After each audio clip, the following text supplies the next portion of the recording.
Would like to briefly take a moment and say thank you to everyone who has continued to join us over at the Florida Maquis Patreon channel. The Holy Bible teaches us, rejoice always, pray without ceasing, give thanks in all circumstances, for this is the will of God in Christ Jesus for you. If you'd like to join us over there, it's only $1 per month at the base level, and even less than that if you sign up for an entire year, and no matter what level you choose, it's fully refundable. First 90 days, no questions asked. What's the difference between YouTube and Patreon? At Patreon, we can take the gloves off.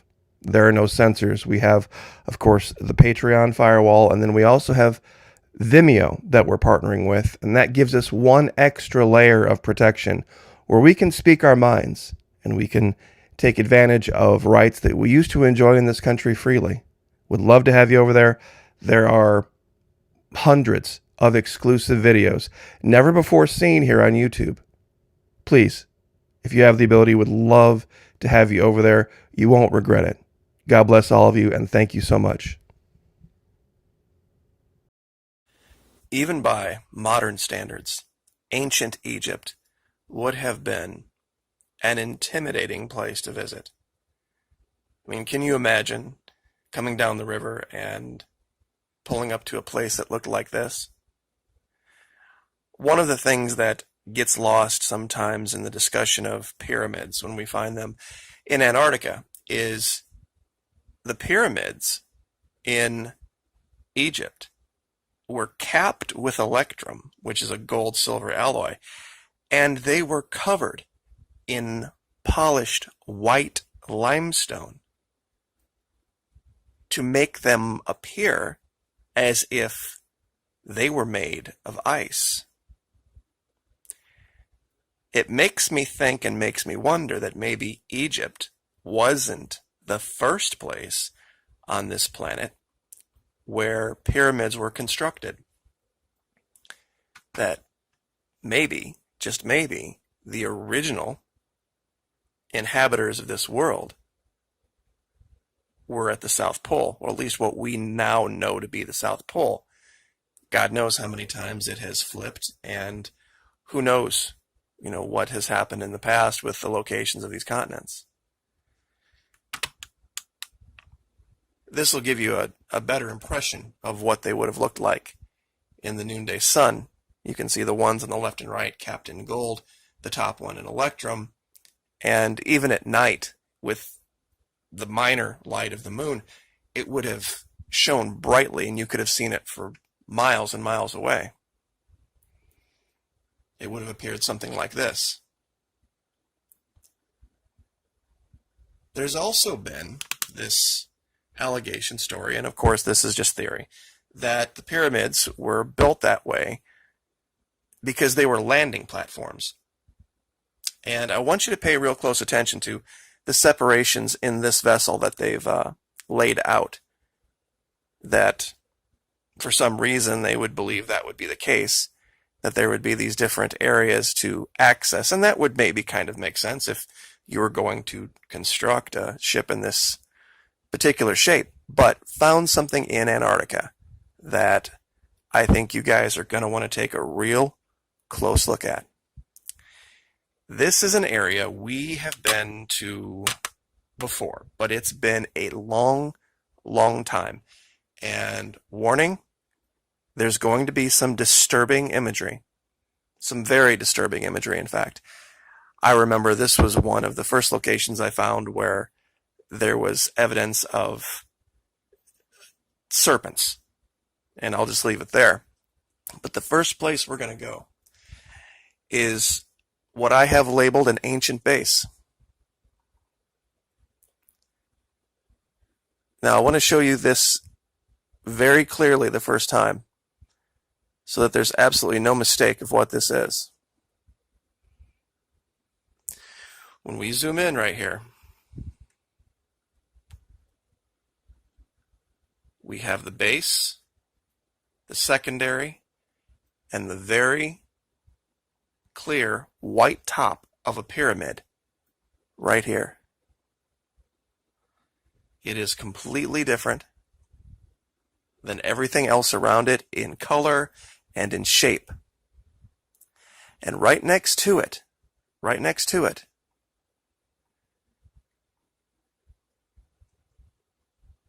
want you to pay very close attention to this giant white wall with just these slits in it. And these steps going up to it. There is what appears to be two very enormous statues, but just a place to walk right through them and get back to whatever this building is here in the back. There's also, when you zoom in a little bit closer, an image of a man right here.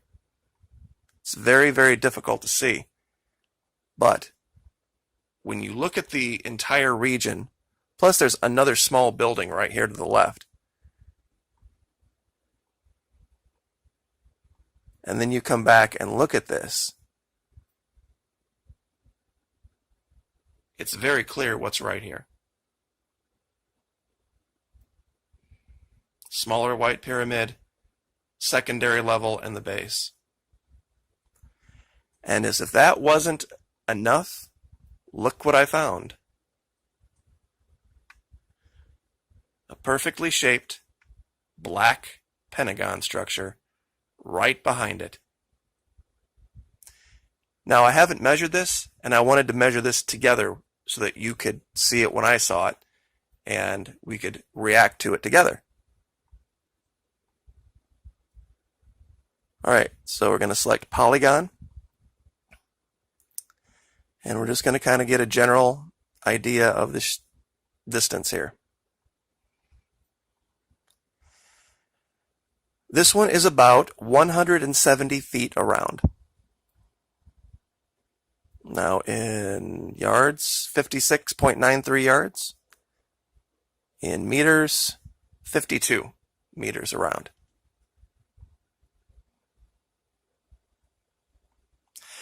So, perfect black pentagon.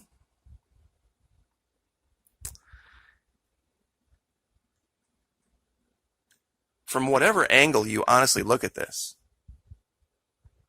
it appears the same. And that's sometimes tough to say in Antarctica because of the way the imagery is.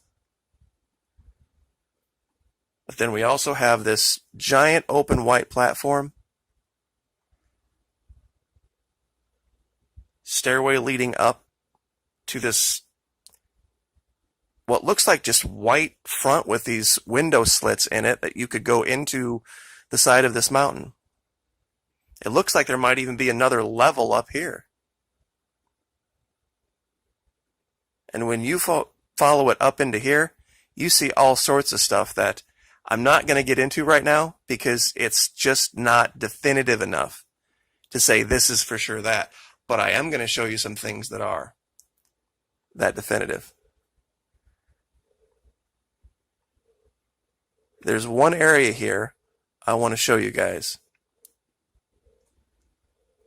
And let me make sure I can find it. First time here. Well, we'll just go right to left. Once again, we have the head of a serpent. This time, you can see the mouth open, and you can literally even see the teeth. And it's two-tone, green, emerald eye, just like we've seen everywhere else. Green-eyed jade, basically, serpents. I don't know what this is up here, but I included it in the circle so I didn't forget to talk about it. And when you zoom in on this area very closely, everything has this jaded feel, this green everywhere, which you wouldn't necessarily associate with Antarctica. Once again, zooming in very closely, you can see the head of a serpent and the eye. That's the killer right there. If these were just formations of snow, you wouldn't see eyeballs on them. And there is a small figure of some maybe humanoid person right in front of this. And you can really even make out the difference between the headgear and the body gear on this one. And once again, I'll give you these locations. Actually, all of you people with the KMZ file, you have this location. You can Google something, or not Google, but just search for, in the little search bar, Type in winged seated Nephilim. We're going to get there in a minute. Now, I have mentioned before that there are pictographs near these locations. Can you see the boat? The man, the body, the head? Looks like he's rowing. It looks like there's two smaller people here pushing off the boat. And up here, here is the man, here's the head, clutching a hammer. I mean, this image of a pickaxe right here, or some type of a hammer, is about as clear as I have ever seen. This entire region right here, there are things that just about everywhere you look. There's art, I didn't mention this, but I might as well. This very much looks like the head of some kind of a beast, a carving of it. You have an ear, you have the jaw open, the nose.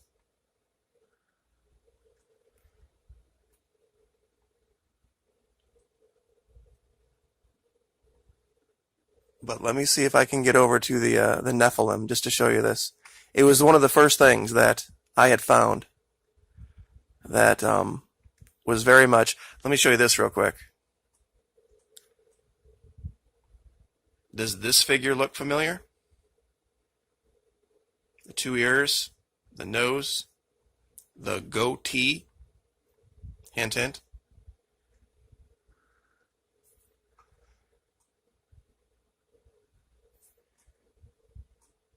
This area just had all sorts of stuff in it that I wish I had gone back to earlier. Now, this was one of the more difficult images to reveal when I first looked at it, because you have to look at this from a very specific perspective. Let me see if I can speak English today. Specific perspective. There we go. Now, seated right here is... I referred to it as a Nephilim at the time. I'm just going to stick with that because it's very large. You can see the head. You can see he's facing us, so this would be his left arm, his left leg, his right leg, and behind him you can see, right here, wings. I could probably show you a dozen other things right around here that are just beyond the realm of wind, ice, snow, and rock. It is an incredible, incredible region. And I'm already at 12 minutes and I haven't even covered everything I wanted to cover. And I had to edit it down, to be truthful. Remember the gorilla, the giant black image that looked like a gorilla carrying its young? Well, I found very close to this what looks like another one. You can see the eyes, the nose, the giant muscular arm, the silverback. Let me see if I can orient this. There we go. And it's almost like there's a smaller one, some type of a baboon or monkey. Two of them, really. One here and one here. Seated right in front of him. There's also a smaller third figure over here. And this one, if you look closely, remember the other one looked like it was carrying a little one underneath it? Most of the time they ride on their mother's backs, don't they? Look up here.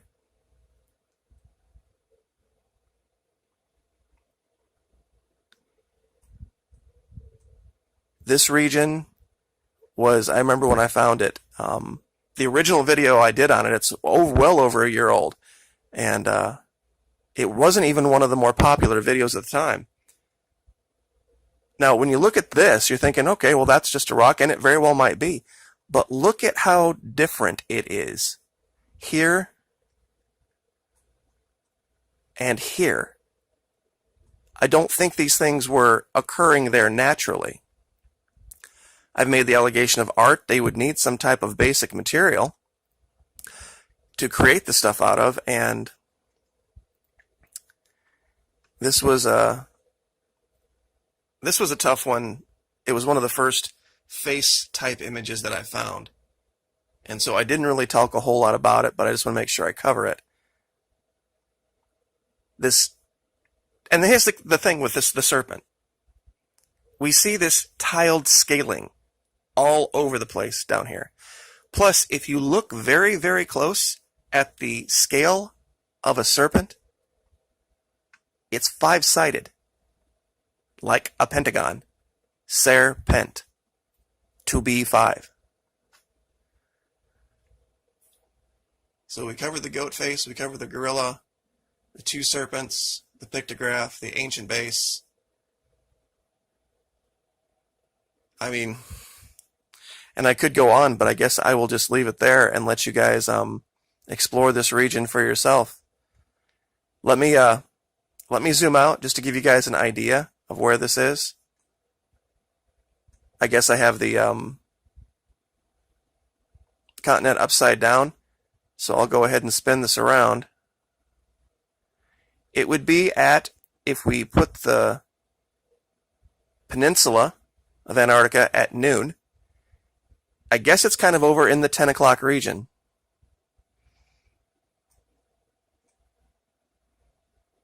Let's see if this is it right here. Yep, this is the region. And there's many, many, many other things here. And you get a really great view with some very fantastic high-res imagery. So I will leave that there.